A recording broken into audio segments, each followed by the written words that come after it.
আইনি ও প্রাতিষ্ঠানিক সংস্কার হলে ভবিষ্যতে নির্বাচন সুষ্ঠু হবে বলে মন্তব্য করেছেন জাতীয় ঐকমত্য কমিশনের সদস্য ডক্টর বদিউল আলম মজুমদার। গণতন্ত্র সুরক্ষায় আগামী নির্বাচন নিয়ে ডিবেট ফর ডেমোক্রেসি আয়োজিত ছায়া সংসদ বিতর্ক অনুষ্ঠানে তিনি মন্তব্য করেন। বদিউল আলম মজুমদার বলেন, সুশাসন প্রতিষ্ঠা করতে চাইলে রাজনৈতিক দলগুলোকে কাঠামোগত সংস্কারে ইতিবাচক হতে হবে।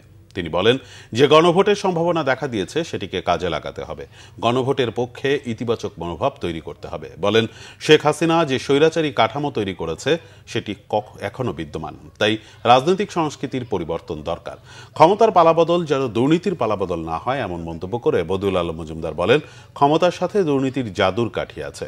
গণভোট ও জাতীয় নির্বাচন একই দিনে হওয়ার বিষয়টি সুরাহা হয়নি জানিয়ে তিনি বলেন, বিষয়টি হয়তো সরকারের হাতে দেওয়া হবে। যেটা বারবার করে এসছে, কাঠামোর পরিবর্তন, যে পরিবর্তন করতে হবে যাতে স্বচ্ছতা জবাবদিহিতা নিশ্চিত হয়, যাতে যাতে যে নজরদারিত্ব প্রতিষ্ঠিত হয়, সেই রকম একটা কাঠামো প্রতিষ্ঠিত করতে হবে।